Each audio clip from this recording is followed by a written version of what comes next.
Okay, in this video we're going to be reviewing what will be on your exam for your Math for Teachers 1, and it will be on Tuesday from 1 o'clock to 3 o'clock, and there will be 38 problems on your final exam. What's on this review sheet will be similar to the ones that will be on the final exam. And you will have a small help sheet with just limited information that will assist you with some of the problems that will be on the final exam.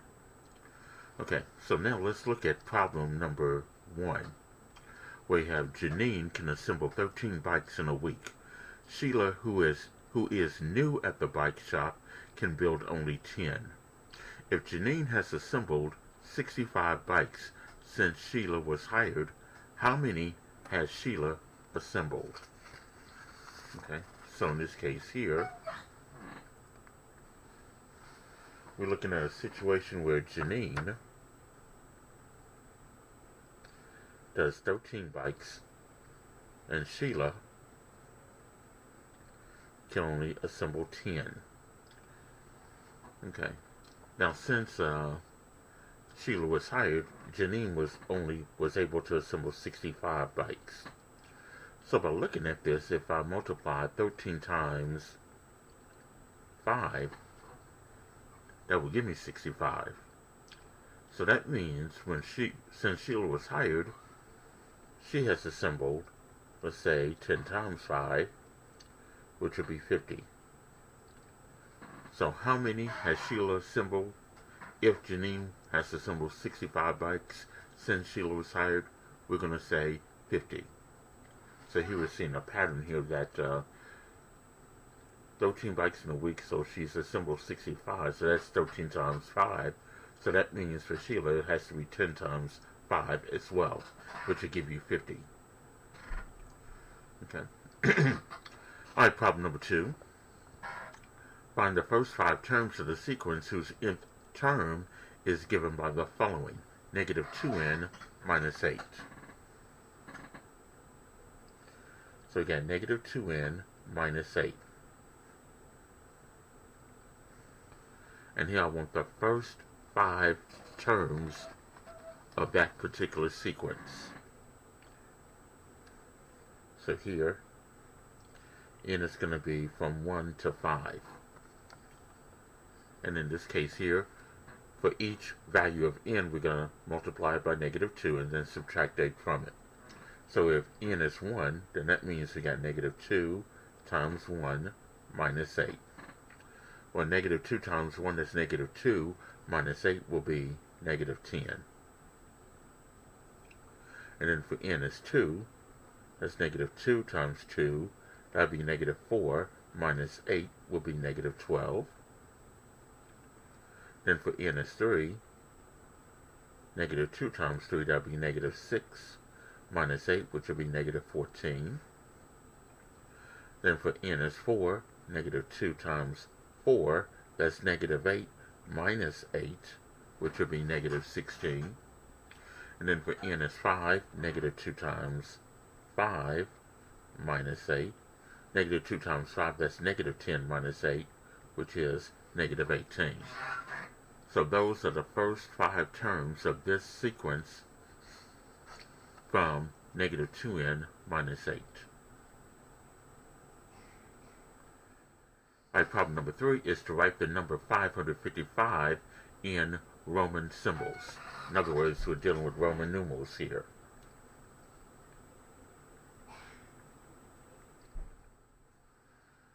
Alright, the 5 is to 500. This first 5 represents 500. The Roman numeral for 500 is D. Then 50, this 5 represents 50. The Roman numeral for 50 is L. And the last 5, that's the Roman numeral for 5 is V. So DLV represents the Roman numeral for 5. And on your help sheet, you will have a list of Roman numerals there as well to assist you with that particular problem. Alright, number 4 is to rewrite the following as a base 10 number. In this case, this is 6 times 10 to the 5th plus 1 times 10 to the 4th plus 4 times 10 to the 3rd. Okay. So we're going to write that as a base 10 number. Well, in this case here, 10 to the 5 means a 1 with 5 zeros here. So that's 100,000. Times the 6 would be 600,000. Then plus 10 to the 4th is 10,000. That's a 1 with 4 zeros. So 10,000 times 1 will be, of course, 10,000. Plus 10 to the 3rd is 1,000. That's a 1 with 3 zeros. So 1,000 times 4 will be 4,000. Now if you add 600 plus 10,000 plus 4,000, you'll get 614,000 as the base 10 number.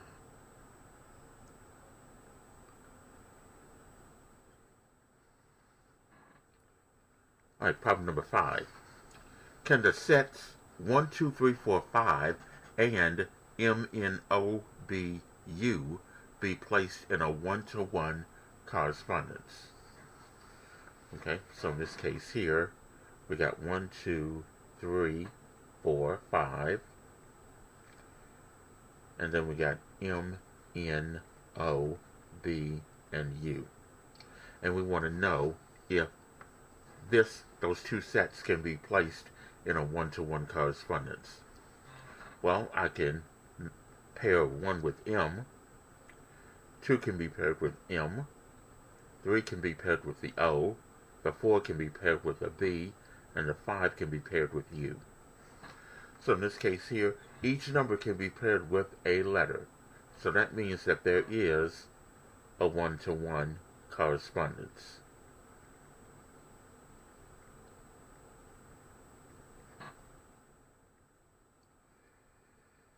And as you can see, I have the same number of elements in the first set as I do with the second set. Okay, so pretty much we can put that in a one-to-one correspondence. Okay, number 6. Determine whether each of the following is true. Okay, so part A of number 6, you got 7 is an element of 7, 14, 17. That means here the number 7 is in this set. That's what 7 is an element of this set. 7, 14, and 7. That is true because you can see that 7 is in this set. Part B. 0 is an element of the empty set. By definition of the empty set, it is a set with no elements in it, and 0 cannot be in an empty set.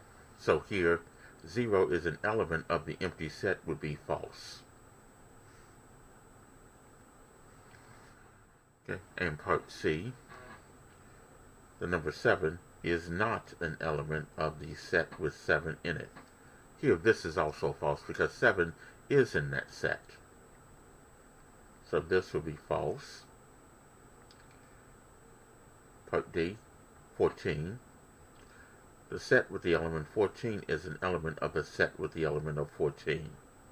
Now you want to be very careful with this particular problem because here, this has braces in it.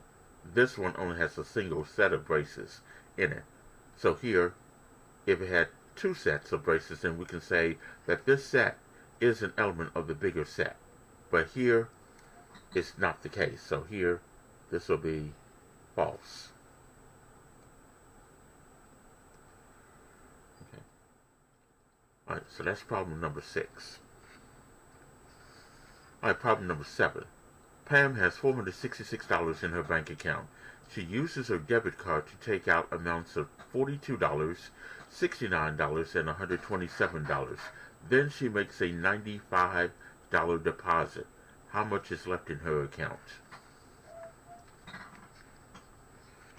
Okay. So she's starting off with $466 in her account. And she takes out amounts of $42, $69, and $127. So we have to subtract 42 from 466. That will give me 424. Then subtract 69 from the 424. Let's see, 14 from 9 will be 5. 41 minus 6 will be 35. So I know that's 355. I'm going to continue this over here. And she's subtracting up, she wrote a check for 127. So we subtract 127 from 355. So it'll be 8. 4 from 2 is 2. $228. And then she makes a $95 deposit. So we're going to add 95 to the 228. And that would give us a final amount of $323. So that means that she has $323 left in her bank account after using her debit card to take out those 4 amounts and then making a $95 deposit. Okay. Alright, number 8. Use the lattice algorithm to perform the following. Here you got 4,458 plus 3,894. So I'm going to go ahead and write down the problem. 4458 plus 3894. Now here's how we set up the lattice algorithm. I'm going to write 4458 and then plus 3894. And then I'm going to have 4 boxes because I have 4 digits for each of these numbers. And these boxes will have diagonals in them. And then I'm going to add each column one at a time, putting each digit in these triangles. So like 8 plus 4, that will be 12.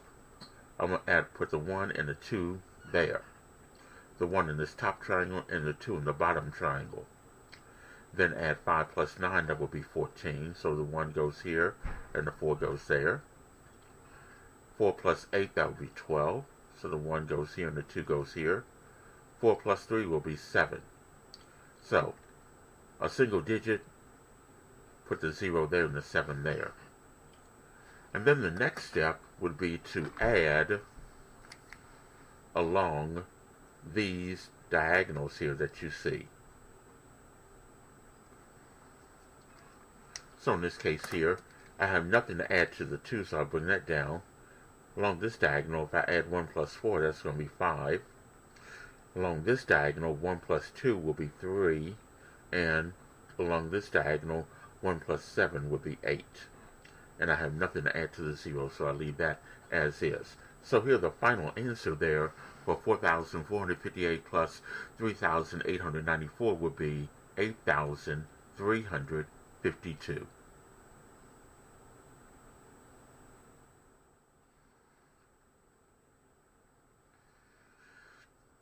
Okay. Now problem number 9. A popular brand of pen is available in 11 colors and 5 writing tips. How many different choices of pens do you have with this brand? And you're going to use the fundamental counting principle with 2 groups of items.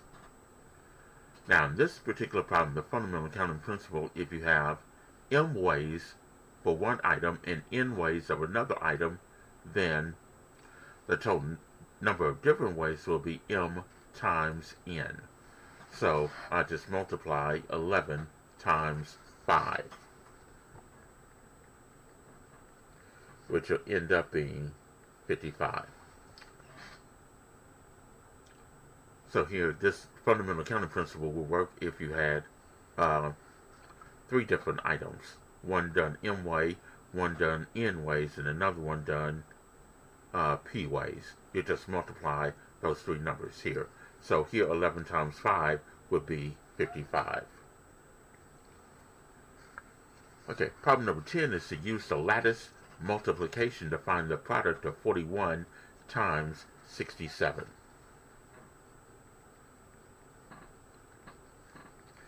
Now here's the setup for this lattice approach for multiplication.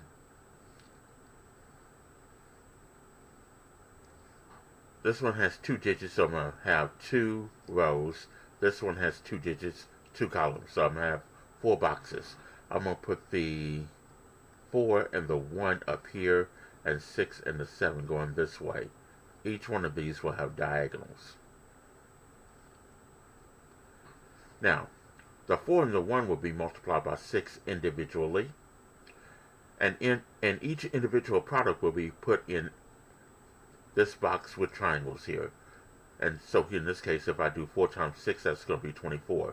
So in this box, I'm going to put the 2 and the 4 here. Then this 1 times this 6 will be 6. Since it's a single digit, this triangle will have a 0, and this 6 will go here. Now the 4 and the 1 will each be multiplied by 7. 4 times 7, that's 28.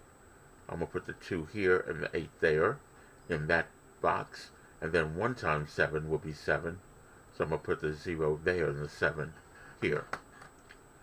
Alright, the next thing I'm going to do is add along each of these diagonals to get my answer. Okay, and I might need to do a little bit of regrouping if necessary. I have nothing to add to this 7, so I'm going to bring down the 7. This diagonal, 6 plus 0 plus 8, that's going to give me 14. But I'm going to write down the 4 and put the 1 in this next diagonal here, because I'm going to need to regroup here. So if I add 1 plus 0 plus 4 plus 2, that will give me 7. And then the 2, I have nothing to add to it. So I'll bring over the 2. So the 41 times 67 will give me a final answer of 2,747.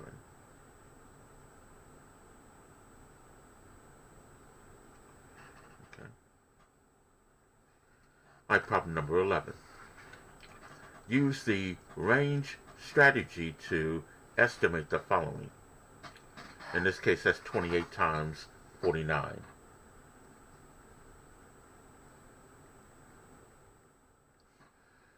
Okay, in this case here, I'm going to pick 2 numbers where I'm going to find out what 2 numbers that 28 is in between. And I'm going to use the tens, because this is it's only a 2-digit number. 28 is in between 2 numbers, which is multiples of 10, 20 and 30. So the low will be 20 and the high will be 30. So here I'm using multiples of 10 in this case, because I only got a 2-digit number multiplied by a 2-digit number. So 28 will be between 20 and 30. 49 will be between 40 and 50. Now I'm going to multiply my numbers that are on the low end and multiply my numbers that are on the high end. Okay, so if I do 20 times 40, that's going to give me 800. 30 times 50 will be 1,500. So the product of 28 and 49 will be between 800 and 1,500. Okay? Because a range strategy means that you're going to have to find out, to come up with the 2 numbers where the actual product of 28 and 49 will fall in between. And in this case, it will be between 800 and 1,500. Alright, number 12 is to round 5,486 to the nearest hundred.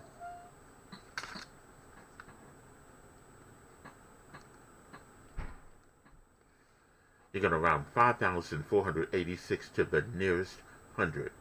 Well, first of all, we need to find out what digit is in the hundredths place. And that's this 4 right here. So I'm circling the 4 because that's the digit, that's the place value that we're rounding to. The number to the right of the 4 is your 8. Now, the rule says this. If the digit next to the number that you're rounding up to is less than 5, then you leave that circled number as is and change everything else to zeros. Now, if it's 5 or bigger, then you'll increase it to the next digit and then change all the digits to the right of it to zeros. In this case, your 8 is bigger than 5.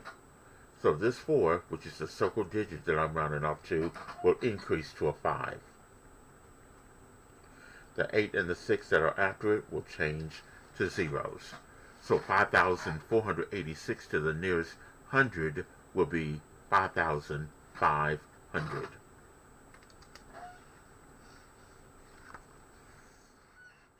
Alright, number 13. Use the divisibility test to answer the following.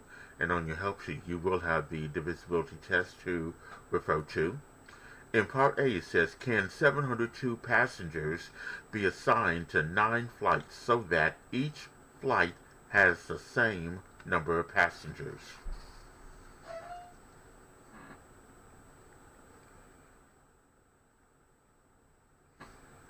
Okay. And it says, well, 9 flights. So that means we want to find out if 702 divisible by 9. Well, there's a rule that says that if you take the sum of the digits, if it's divisible by 9, then the number itself will be divisible by 9. So if I add 7 plus 0 plus 2, that will give me 9. And it is divisible by 9.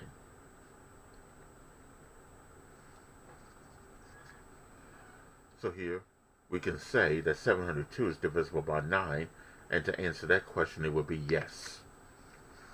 That we can assign 9 flights for 702 passengers so that each flight will have the same number of passengers. Okay, so this right here is part A. Now part B. Can a parking lot designed to accommodate 3,139 cars be divided into 11 rows?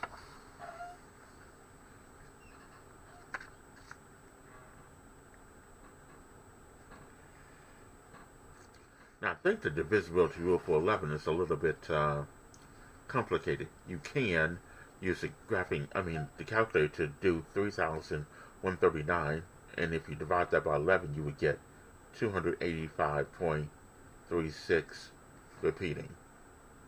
It's not a whole number. Okay, so here, if it doesn't come out to be a whole number, that means that the number is not going to be divisible by, in this case, 11. So the answer there would be no.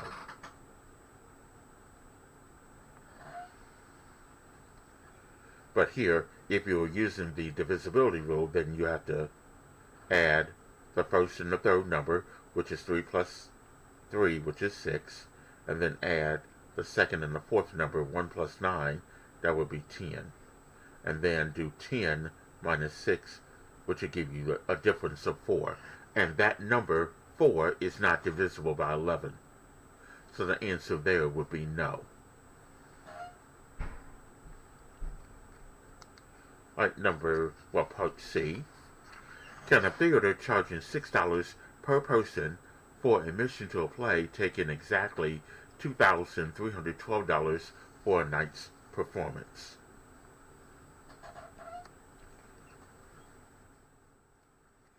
So here we're dealing with 2,312. For it to be divisible by 6, it has to be divisible by both 2 and 3. Well, the last digit is a 2, so we know it's divisible by 2. But what about by 3? If I add 2 plus 3 plus 1 plus 2, this will be 5, 6, that will be 8. 8 is not divisible by 3. For it to be divisible by 3, the sum of the digits must be divisible by 3. So in this case here, that answer would be no.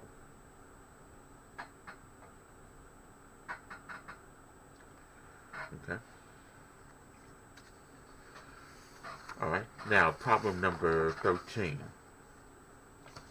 Determine whether the number 175 is prime or composite.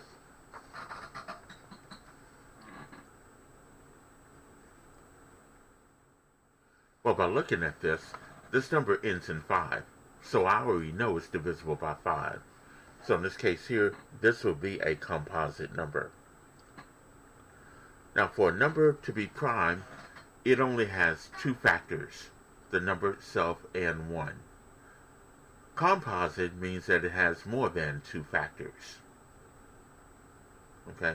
And in this case, 175 is divisible by 5, so it does have more than 2 factors besides 1 in 175. So here, that's a composite number. Alright, number 15.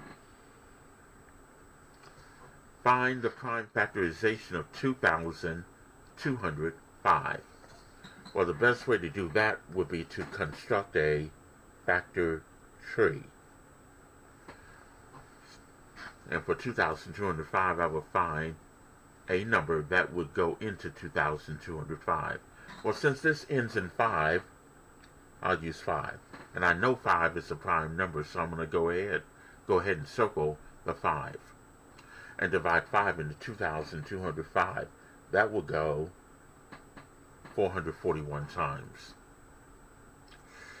And then next, find something that would go into 441. If I take the sum of these numbers, the 4, the 4, and the 1, that would give me 9. It has to be divisible by 3, so let's use 3. And then divide 3 into 441, that would go 147 times. And here, 147, if I take the sum of those individual digits, that would give me a sum of 12. It's divisible by 3, so let's use 3 again.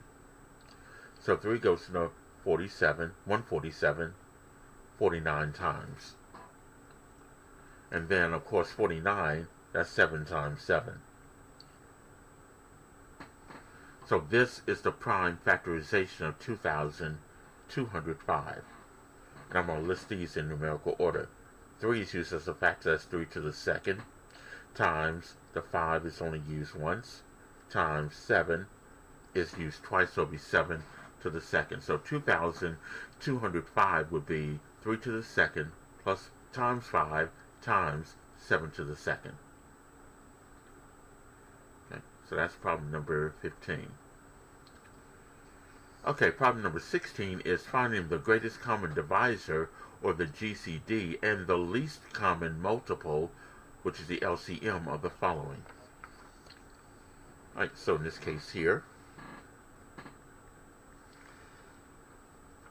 if you recall in class, I did show you how to use your graphing calculator to do GCD and LCM.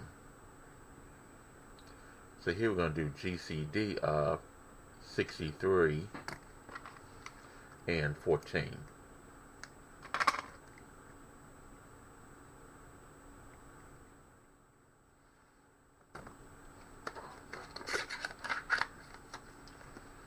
So using the graphing calculator,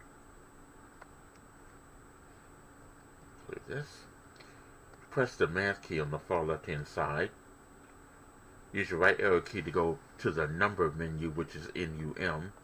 The one you want to select for GCD will be menu item number 9. So you can use your down arrow key to go down to GCD and then press enter. And then you're going to enter those two numbers, 63 and 14. So it'll be 63. The comma is above the decimal point, the number 7 key, and then 14, close parentheses.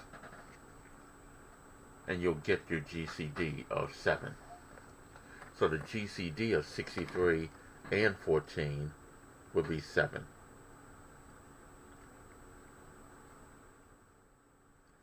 Now for the LCM of 63 and 14, the least common multiple. So here we press the math key, go to the number menu. This time it's going to be menu item number 8, which is the LCM. You'll select that and then enter those same two numbers, 63 and 14. And that will give you 126 as the least common multiple. of 63 and 14. Okay. Part B, 1029 and 441. So we want the GCD of 1029 and 441. Again, using the graphing calculator, we're going to do math, right arrow to the number menu, go down to GCD, and then type in 1029, comma, 441, close parentheses. And you'll get 147 as the greatest common divisor.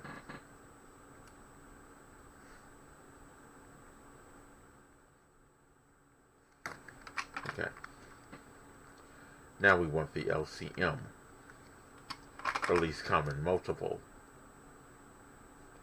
of those same two numbers, 1029 and 441.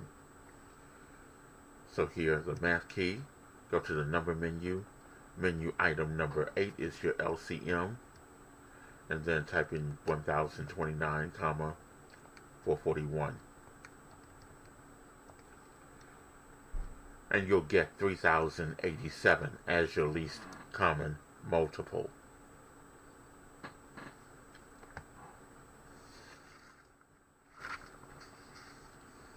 Okay. And finally, part C, 132 and 360. We want the GCD of 132 and 360. And I'll go ahead and write down LCM of 132 and 360 as well.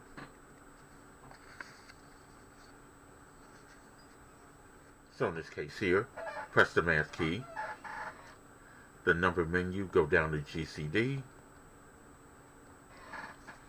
and then you got 132, comma, 360, close parentheses. Your GCD there will be 12.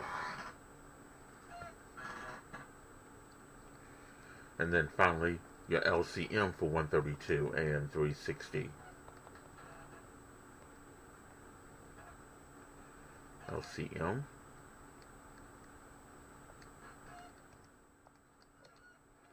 That'll be 3,960 for your LCM. So that's how you use your graphing calculator to come up with the least common multiple of 132 and 360. Well, for any two numbers, I should say. Okay. Alright, problem number 17. Evaluate the absolute value of 46.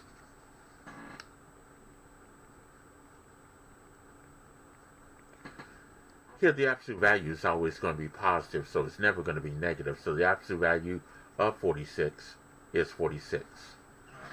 Okay, keep in mind, absolute value is always going to be the distance that value is on the number line from 0. Distance is always positive. It's never negative. So absolute value was always positive and never negative.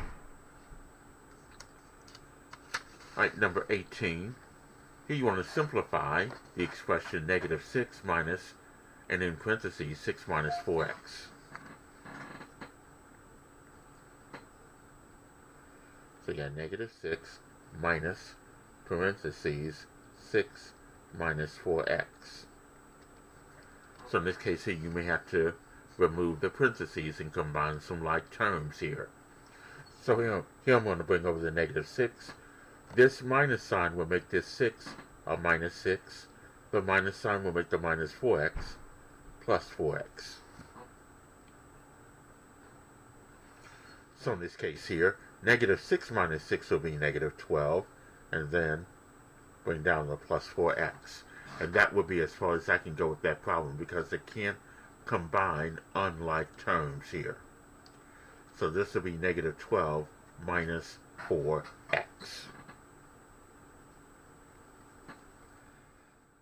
Alright, number 19.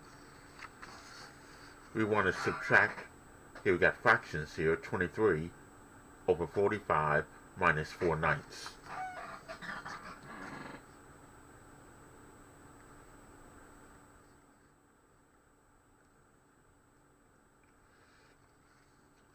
23 over 45 minus 4 ninths. We got unlike fractions, so we need to find a least common denominator for 45 and 9. And in this case, it will have to be 45. Okay, so here, my 45 is the common denominator, which is the same as this 45 here. So the 23, I can just go ahead and bring that over because that is the equivalent fraction for 23 over 45 with a denominator of 45. But for 4 ninths, I have to divide 9 into 45, which will go 5 times. So I have to multiply the 4 times the 5. That will give me 20. So I have 23 over 45 minus 20 over 45. So here I subtract the numerators. 23 minus 20 will give me 3. That's going to be over the common denominator of 45. So this will be 3 over 45. But in this case, I can reduce 3 over 45 by dividing the numerator and the denominator by 3.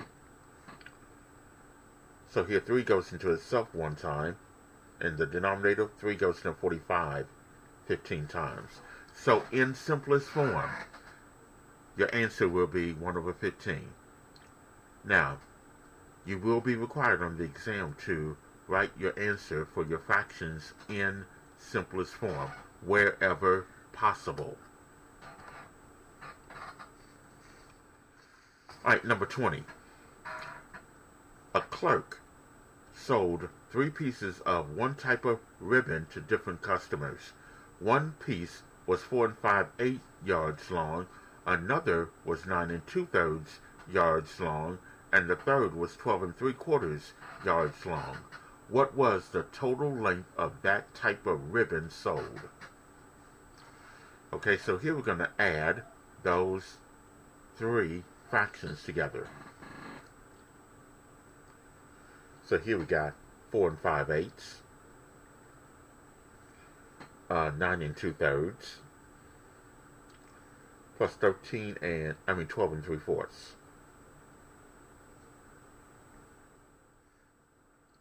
I'm going to bring over the whole numbers. Now these are all unlike fractions. So we're going to need a least common denominator for 8 and 3 and 24 and 4. And I think I've already said it. That's going to be 24.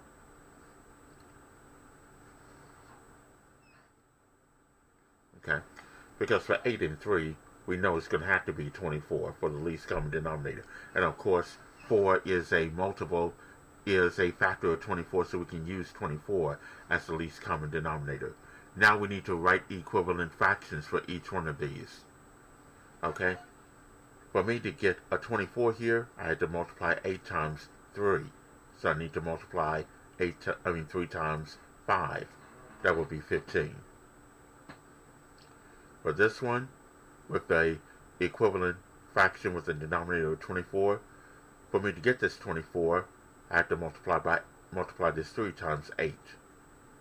So 8 would be multiplied by 2. That would give me 16. This last one, for 3/4, I had to multiply by 6 to get this 24, so I had to multiply the 3 times the 6. That would give me 18. So those are my equivalent fractions there. Now I'm going to add those mixed numbers together. 15 plus 16, that will be 31, plus 18 will be 49, over 24. Now add these whole numbers together. 4 plus 9, that's 13. 13 plus 12, that's 25. So it'll be 25 and 49 over 24. But 49 over 24 is a improper fraction. So here, I'm going to bring over the 25, and I'm going to write 49 over 24 as a mixed number by dividing 24 into 49. That will go 2 times. And I'm going to have 1 left over. So it'll be 2 and 1/24. Plus that 25, which will be 27 and 1/4. Okay? And that will be your answer in simplest form. Okay, so that's problem number 20. Number 21. Multiply 2/15 times 3/8. And you're going to write your answer in simplest form. 2/15 times 3/8.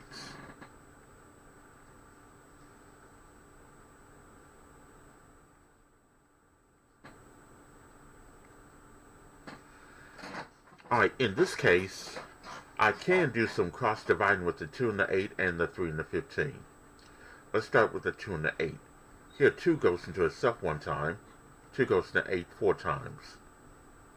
And then for 3 and 15, well, 3 goes into itself one time. 3 goes into 15 5 times. So the numerator, I have 1 times 1, which would be 1, over 5 times 4, that would be 20. So this will be 1 over 20. Now you could go ahead and do 2 times 3, that would give you 6, and 15 times 8, that would be 120. So that's like 6 over 120, but you have to reduce to get the 120th.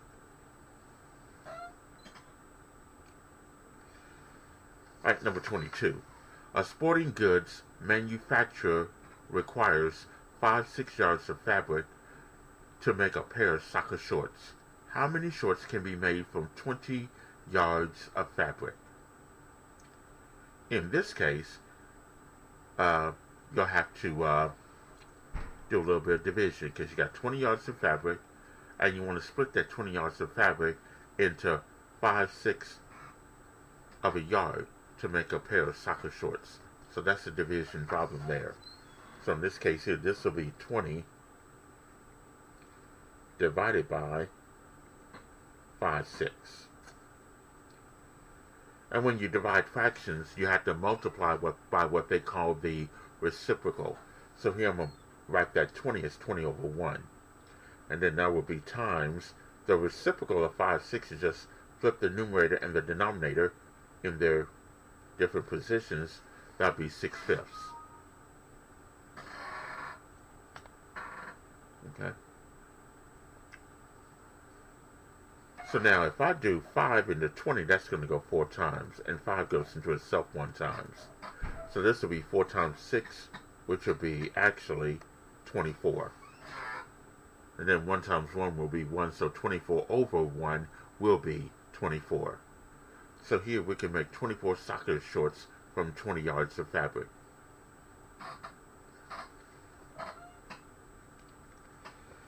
Okay, problem number 23. There are 56 males and 36 females in a school marching band. Find the following ratios. And in part A it says female band members to total band members. Female band members to total band members. So here we're looking at female to total.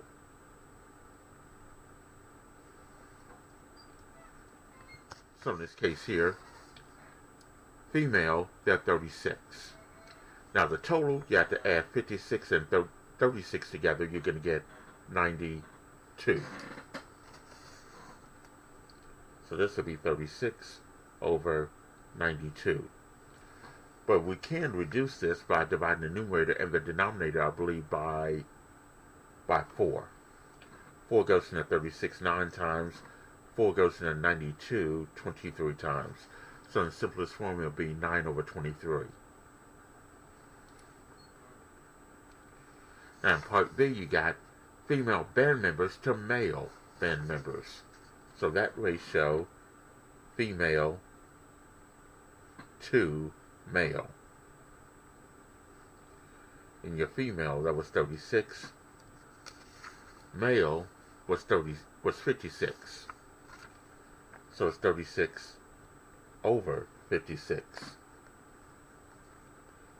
Now this time we can divide the numerator and the denominator by 4 to reduce this in simplest form. 4 goes into 36 9 times. 4 goes into 56 14 times. So this will be 9 over 14 reduced in simplest form. Okay, number 24 is a proportion where you have to solve for x.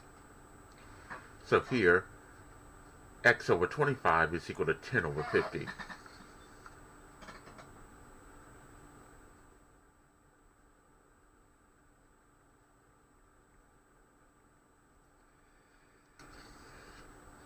So here we're going to solve this for x by doing some cross multiplication here.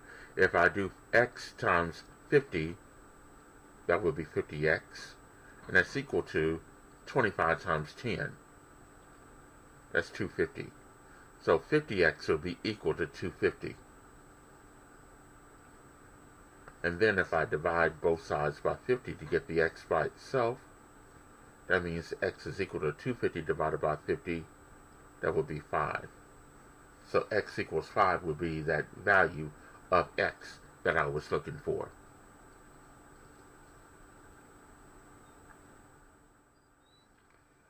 Okay. All right, problem number 25. Find the best buy based on price per unit for cereal.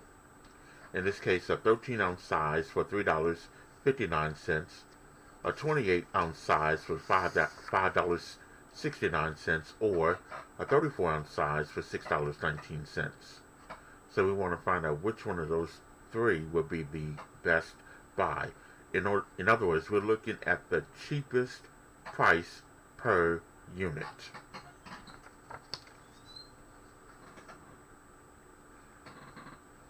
So for number 25, in A, you got a 13-ounce size for $3.59. So if I take $3.59, divide that by 13, and we're going to do this to two decimal places. 3.59 divided by 13. Since we're dealing with dollars and cents, I'm going to round this off to 0.28. So we're looking at 28 cents per ounce. And then part B, 28-ounce size for $5.69. So we take $5.69, divide that by 28,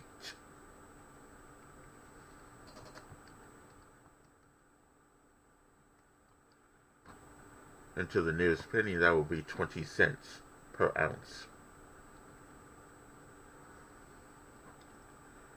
Okay, and then the part C was a 34-ounce size for $6.19. So take $6.19, divide that by 34.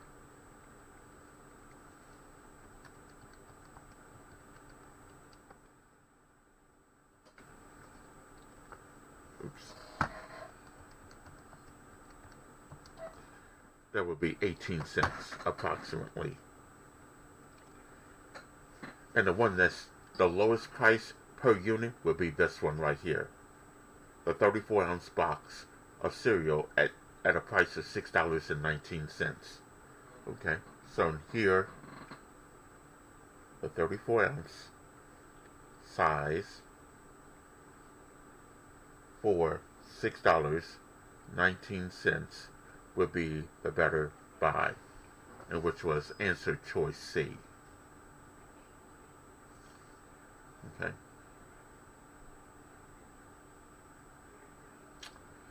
Problem number 26. Write as a decimal in numbers. And in this case, you got 270 and 2/10.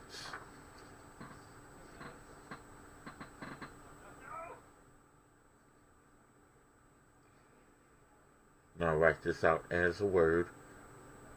270 and 2/10. And we're going to write that out as a number. Well, for the 270, that would be 270.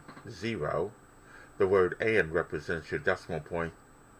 The 10th place is only one number after the decimal point, and we have to fit that 2 in that one spot, which we can do. So this will be 270.2 as your decimal.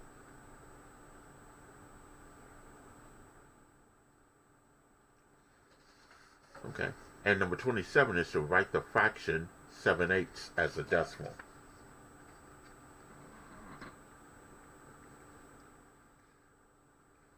Now you can do 7 divided by 8, and you'll get 0.875.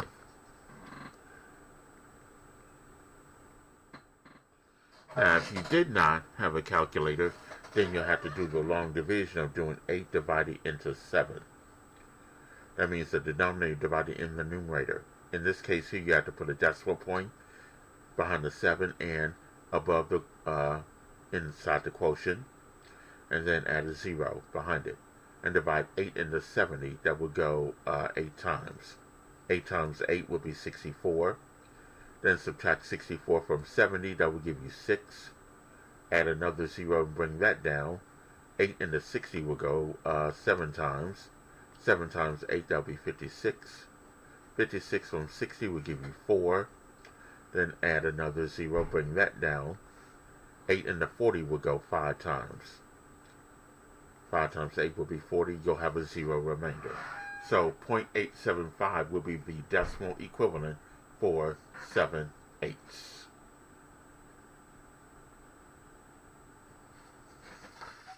Alright, number 28.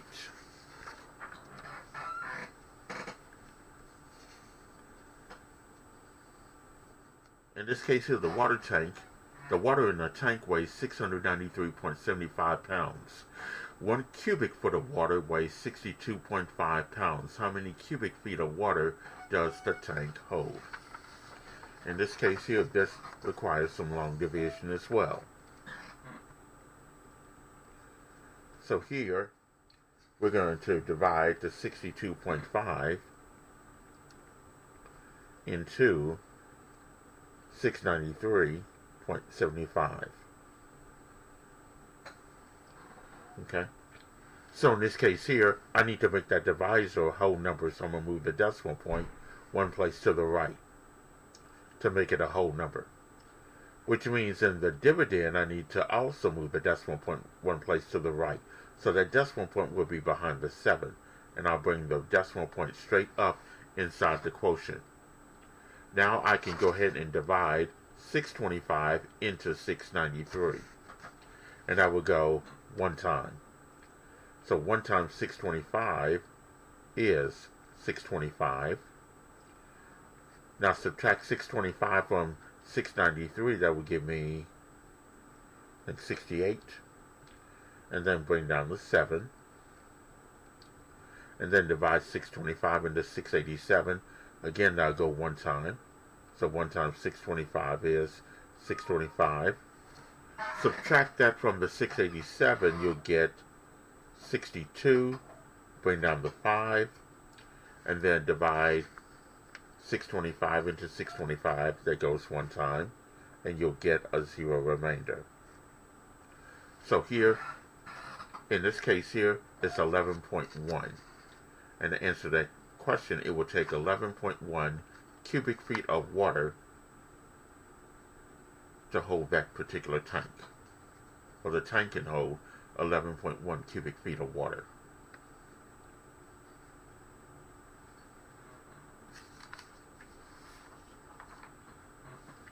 Alright, number 29 is to convert 8 times 10 to the negative 7 to decimal notation.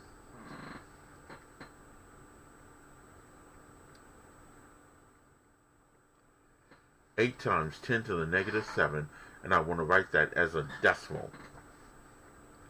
Well, that exponent for the power of 10 tells me how many places I need to move the decimal point to the left. And this is what we call scientific notation, by the way.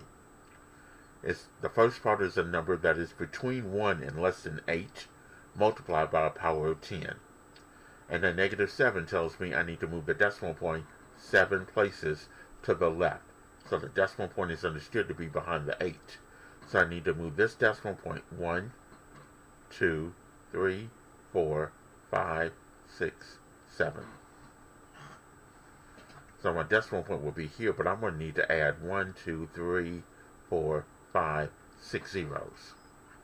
So here, 8 times 10 to the negative 7 would be 0.0000008.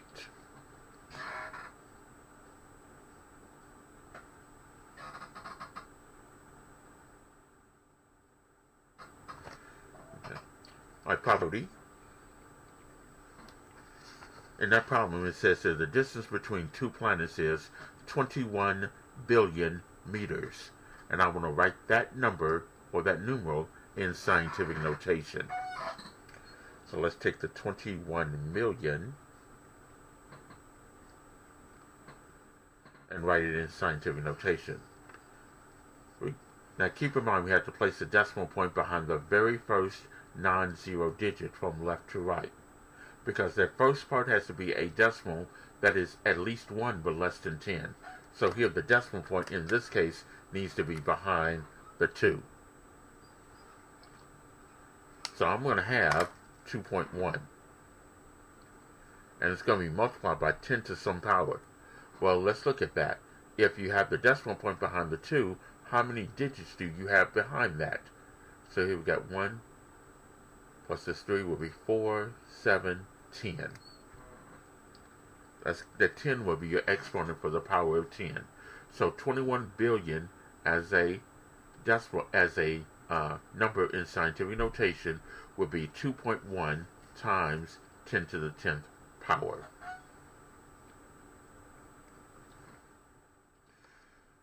Okay, problem number 31. You're going to multiply two numbers that are in scientific notation and write the answer in scientific notation as well. In this case, you got 2 times 10 to the 6 times 7 times 10 to the 12.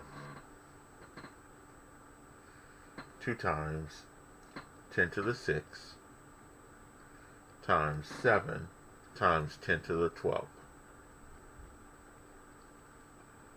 So in this case here, we're going to multiply these numbers together. I'm going to group those together. So that's 2 times 7 here, times, and then I'm going to group my powers of 10 here. 10 to the 6 times 10 to the 12.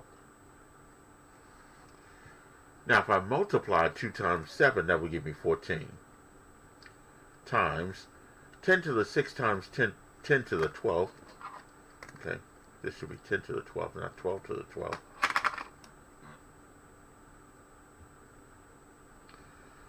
My bases are the same. I'm multiplying powers of the same base, so I can go ahead and add these exponents. So here, if I add 6 plus 12, that would give me 18. So this will be 10 to the 18th power. But here, 14 times 10 to the 18th is not in scientific notation because of the fact that 14 is not a number between 1 and less than 10. So to do that, I need to put a decimal point behind the 1. So this will be 1.4, and since there's one digit behind that decimal point, that'll be multiplied by 10 to the first power. Because this right here, that 14 represents 1.4 times 10 to the 1. And then that'll be multiplied by 10 to the 18th. And then I can add my exponents for 10. 1.4. Bring down the base of 10, add your exponents for 10. 1 plus 18 will give me 19. So the final answer there will be 1.4 times 10 to the 19th power.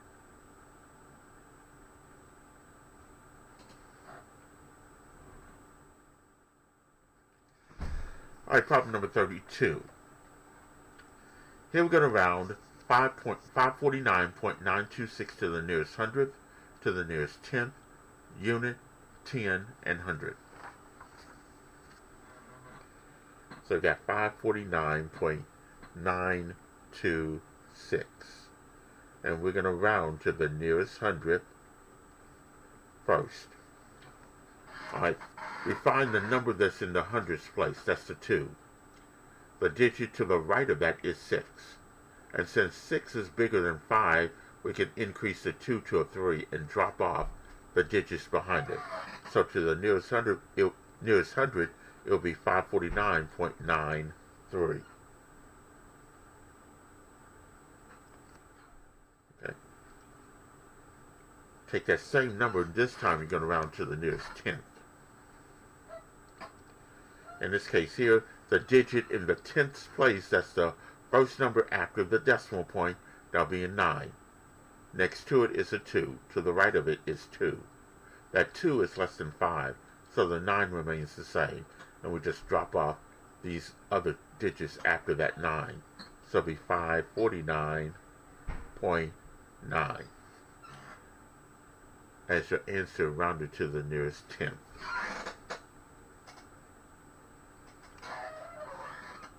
Now to the nearest unit, which is actually the ones place, by the way. The digit in the ones place, that's the first number in front of the decimal point, that's your 9. To the right of that is another 9. That 9 is greater than 5, so we can increase the 9. Well, actually, after 549, we'll go to the next number, which is 550. And drop off the 9 and the 2 and the 6 that are after the decimal point. So to the nearest unit, or to the nearest whole number, 549.926 will be rounded to 550. And the tens place is the next place value we want to round to. The digit in the tens place is your 4. To the right of it is 9. The 9 is bigger than 5, so we increase the 4 to a 5.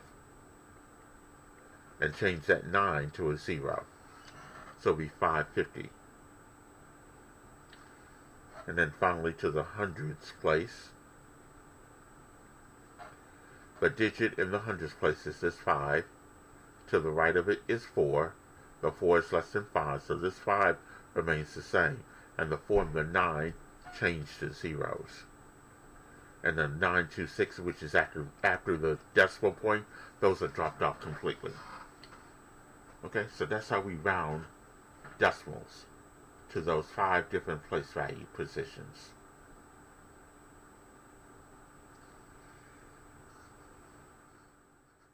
Okay, problem number 33.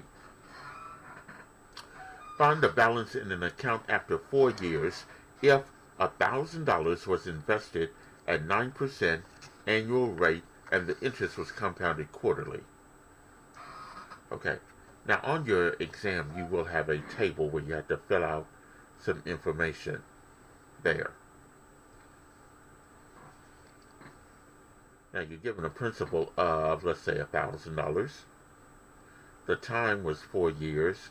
Your interest rate is 9%.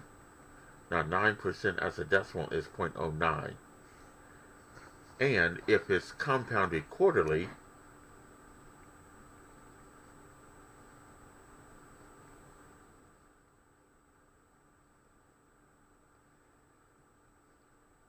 that means that there are 4 compoundings in a single year.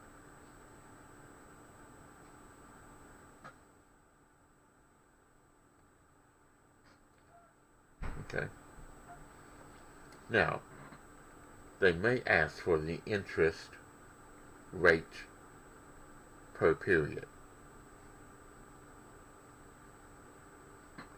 which is this. You take your 9% or 0.09, divide that by 4, and that will give you 0.0225,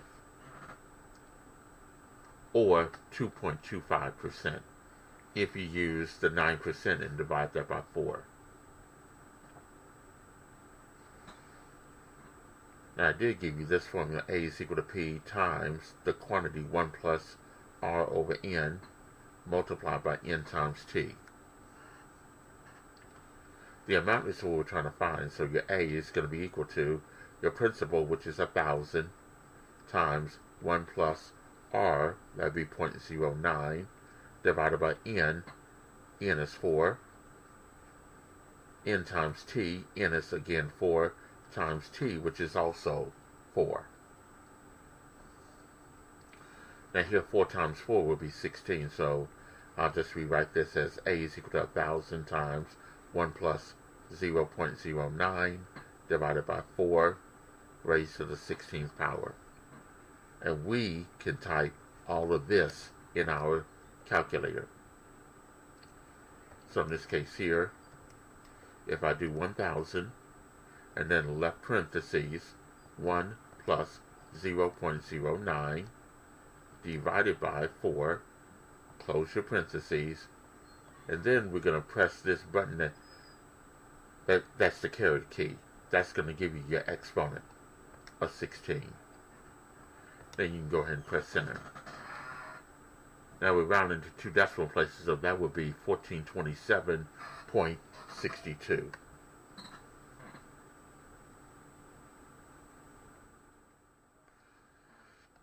So that would be the amount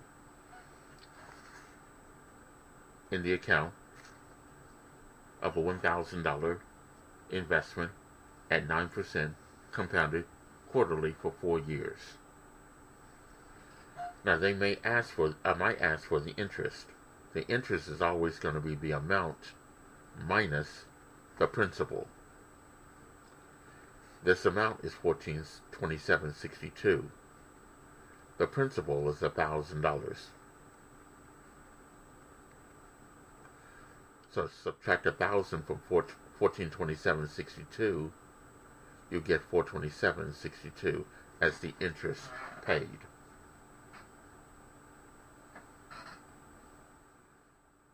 Okay. So that's problem number 33. Alright, number 34 is to write the expression for the cost, which is C, if a painter charges $1.65 for binding plus 10 cents for P pages for copies of a community group's annual report. Okay, so in this case here, we want the cost. That's going to be your C. Now let's interpret this. The printer's going to charge $1.65 for binding. So that's $1.65 plus 10 cents for pages, which is your P, for copies of the community group's annual report. 10 cents per page. 10 cents will be 0.10 times P, the number of pages. So this will be the cost formula. C is equal to $1.65 plus 10 cents per page.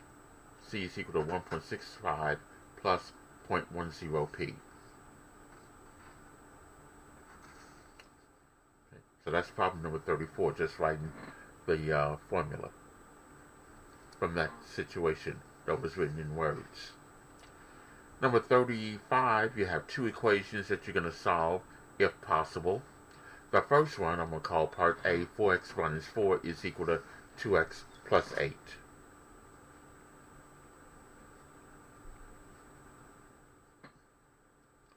X minus 4 is equal to 2x plus 8.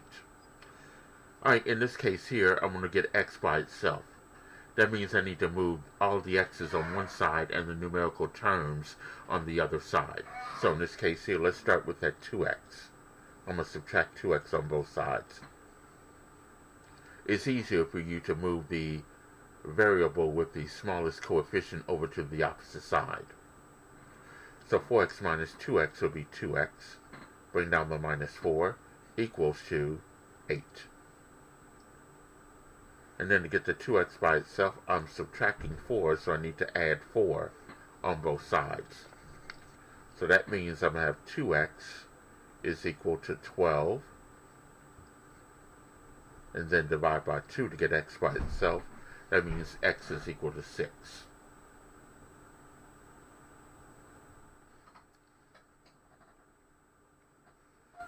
Okay, now the other one, part B, got 3 parentheses, x minus 4 is equal to 2 parentheses, x minus 4.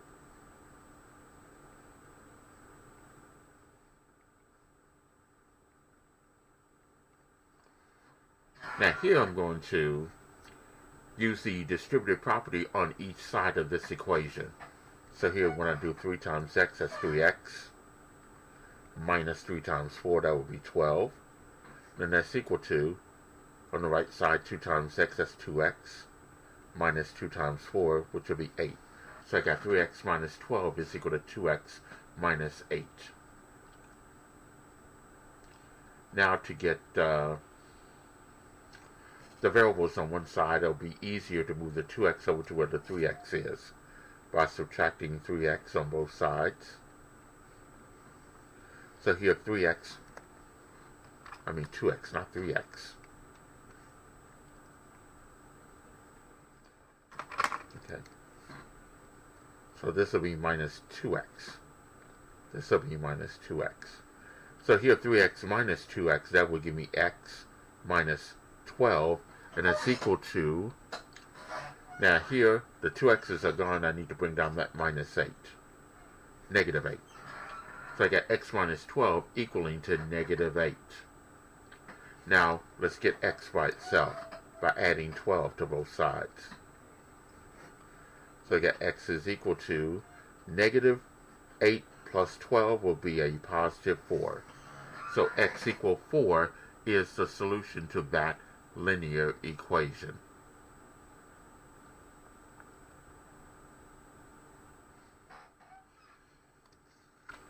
Okay, problem number 36. It's a set of ordered pairs 1a, 2b, 3c, and 4d a function. And why or why not? So here, I'll go ahead and write down those set of ordered pairs. 1 comma a, 2 comma b, 3 comma c, and 4 comma d. I want to find out if that's a function. Okay? Now if you look at this, only one x coordinate is paired with only one y coordinate. Because 1 is only paired with a and nothing else. 2 is only paired with b and nothing else. 3 is only paired with c and nothing else. 4 is only paired with d and nothing else. So this is a function. And that is because you have only one x coordinate is paired with only one y coordinate.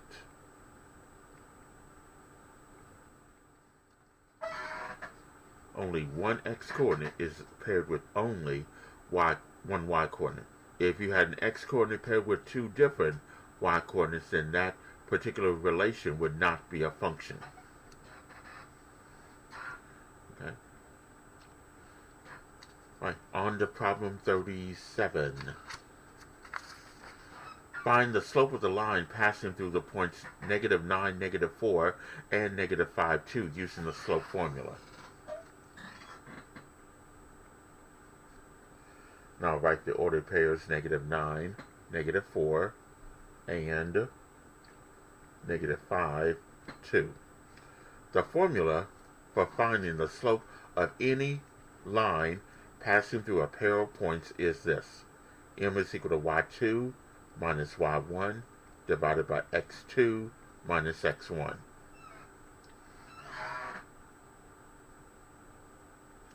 So in this case here, I'm going to let this first point be x1, y1. The second point will be x2, y2. So in this case here, y2 minus y1. This is 2 minus -4. Divided by x2 minus x1. Here's x2, that's x1. -5 minus -9. Now simplify the numerator and the denominator. -2 minus a -4 is like -2 plus 4, which is 6. -5 minus a -9 is the same as -5 plus 9. That will be 4. So we have 6 over 4. But I can reduce 6 over 4 by dividing the numerator and your denominator by 2. 2 goes into 6 3 times. 2 goes into 4 2 times. So the slope of that line passing through these 2 points here would be 3 over 2.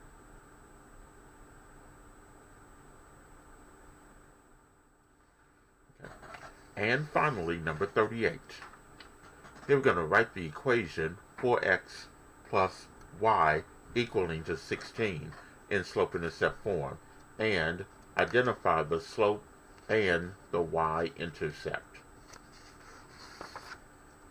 So here we got the equation. 4 x plus y equaling the 16. Now, for it to be slope-intercept form,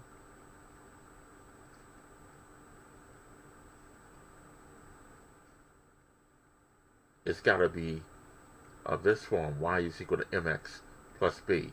That means the y has to be by itself. And when you have the y by itself, you can identify the slope.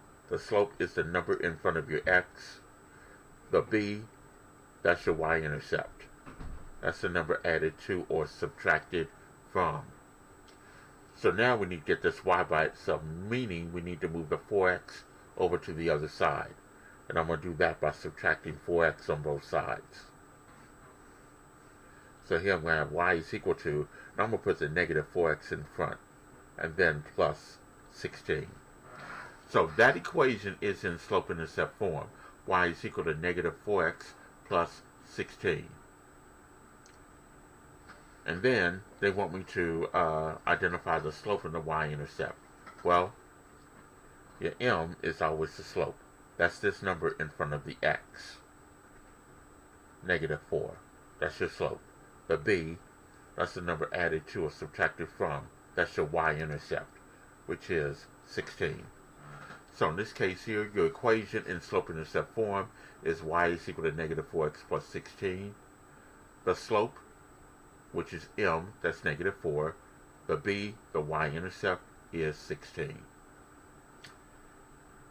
Okay, so this should assist you with preparing for the final exam, which is on next Tuesday. And I will be available up until the day of the final exam for you to come by and ask questions if you need if you have additional questions. Okay?